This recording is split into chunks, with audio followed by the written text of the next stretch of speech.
আসসালামু আলাইকুম সুপ্রিয় দর্শক, কেমন আছেন সবাই? আশা করছি ইনশাআল্লাহ সকলেই ভালো আছেন। আজকের ভিডিওতে আমরা কথা বলবো লাওস দেশ সম্পর্কে। আমরা প্রতিনিয়ত কিন্তু লাওসের বিভিন্ন ধরনের ইনফরমেশন আপনাদেরকে দেওয়ার চেষ্টা করছি। প্রতিনিয়ত কিন্তু বিভিন্ন বিষয় নিয়ে আপনাদের মাঝে আলোচনা করার চেষ্টা করি এবং আমাদেরকে অনেকেই অনেক ধরনের প্রশ্ন করে থাকেন আমরা চেষ্টা করছি আপনাদের প্রশ্নগুলোর উত্তর ধাপে ধাপে স্টেপ বাই স্টেপ দেওয়ার জন্য। যারা বর্তমান সময়ে লাওসে যেতে চাচ্ছেন অবশ্যই আমাদের চ্যানেলটা সাবস্ক্রাইব করে রাখতে পারেন, বা লাওস সম্পর্কে যদি জানতে চান মানে কী বিষয়ে আপনি জানতে চাচ্ছেন সেটা কমেন্ট করতে পারেন, ঠিক আছে? তো আজকের আমাদের জানার যে বিষয়টা সেটা হচ্ছে লাওসে আসলে স্যালারি কত টাকা পাওয়া যায় এবং লাওসে কী কী ধরনের কাজ অ্যাভেলেবল মানে ওয়ার্কারের জন্য, ঠিক আছে? যেহেতু লাওস দেশটি বাংলাদেশ থেকে এখন নতুনভাবে কর্মী নিচ্ছে, বিভিন্ন এজেন্সি কিন্তু এখন লাওস নিয়ে কাজ করছে আমরা যতটুকু দেখতে পাচ্ছি।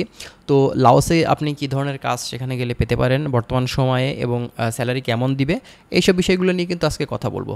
অবশ্যই আমাদের ভিডিওটি স্কিপ না করে আপনারা শেষ পর্যন্ত দেখবেন, তাহলে অনেক কিছু গুরুত্বপূর্ণ ইনফরমেশন কিন্তু আজকের এই ভিডিওতেই আপনারা পেয়ে যাবেন।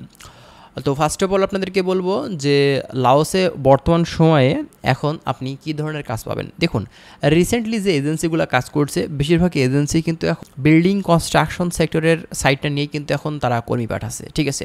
তো বুঝতে পারছেন বিল্ডিং কনস্ট্রাকশন সাইটে কিন্তু বিভিন্ন টাইপের কাজ হয়। এখানে আপনার mason, tiles mason, electrician, plumber, still fixer, carpenter, shuttering carpenter, welder, হ্যাঁ, বিভিন্ন টাইপের কিন্তু কাজ হয়ে থাকে। তো এক্ষেত্রে আপনি যদি বিল্ডিং কনস্ট্রাকশনের কাজ জেনে থাকেন যে কোনো একটা সাইডের, যদি মানে মেন কথাতে আপনার যদি ভাই দক্ষতা থেকে থাকে বিল্ডিং কনস্ট্রাকশন সাইডের যে কোনো একটা সাইডের, ঠিক আছে?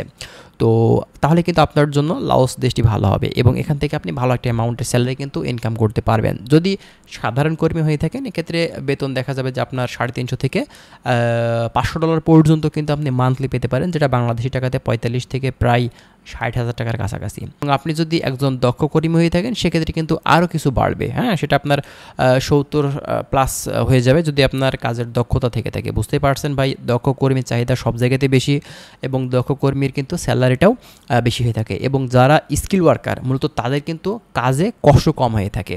দেখুন, যারা সাধারণ লেবার, বুঝতেই পারছেন বাংলাদেশের কথাই আপনি চিন্তা করেন, আপনি রাজমিস্ত্রির কথা বলেন বা টাইলস মিস্ত্রির কথা বলেন, দেখুন যারা সাধারণ লেবার থেকে থাকে তারা কিন্তু ভাই কষ্ট বেশি করে কিন্তু আপনার ইনকামটা কম করে। কিন্তু যারা স্কিল ওয়ার্কার, যাদের দক্ষতা আছে, যারা কাজ জানে, তারা কিন্তু ভাই কম মানে পরিশ্রমেই কিন্তু ভালো একটা অ্যামাউন্টের স্যালারি প্রতি মাসে কিন্তু পাই বা প্রতিদিনে কিন্তু পাই। বাংলাদেশ থেকে আমরা কিন্তু দেখি ঠিক তেমনটাই বাহিরের দেশগুলোও কিন্তু এমন।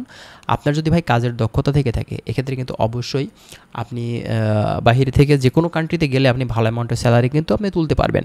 তো লাওসের ক্ষেত্রে আপনি দেখা যাবে যে প্রতি মাসে যদি কাজ জানা লোক হয়ে থাকে এক্ষেত্রে কিন্তু 50 থেকে প্রায় 70+ আপনি প্রতি মাসে ইনকাম করতে পারবেন, ঠিক আছে? আর যেহেতু দেশটি রিসেন্টলি আসলে কর্মী নিছে বাংলাদেশ থেকে, আমরা স্টেপ বাই স্টেপ আরও কিন্তু বিভিন্ন ধরনের ইনফরমেশনগুলো কিন্তু আমরা পাবো, তো সেগুলোও কিন্তু আপনাদেরকে আমরা দেওয়ার চেষ্টা করবো, ঠিক আছে?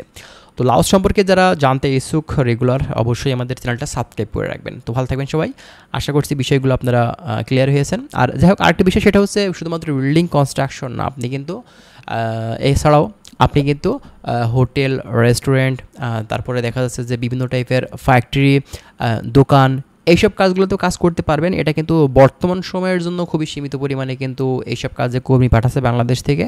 বেশিরভাগই কিন্তু আপনার বিল্ডিং কনস্ট্রাকশন সেক্টরে পাঠাচ্ছে, হ্যাঁ, এর সাথে পাশাপাশি কিছু ফ্যাক্টরির কাজ আছে সেগুলোতে কিন্তু পাঠাচ্ছে। তো যাই হোক, এখন আপনারা কী কাজে যাচ্ছেন সেটা তো ভাই আমার সঠিকভাবে জানা নেই। যারা যাচ্ছেন অবশ্যই একটু কাইন্ডলি কমেন্ট করবেন। তো ভালো থাকবেন সবাই, আশা করছি বিষয়গুলো ক্লিয়ার হয়েছেন। আর যদি কোনো কিছু জানার থাকে আপনারা কমেন্ট করতে পারেন। ভালো থাকুন, আল্লাহ হাফেজ।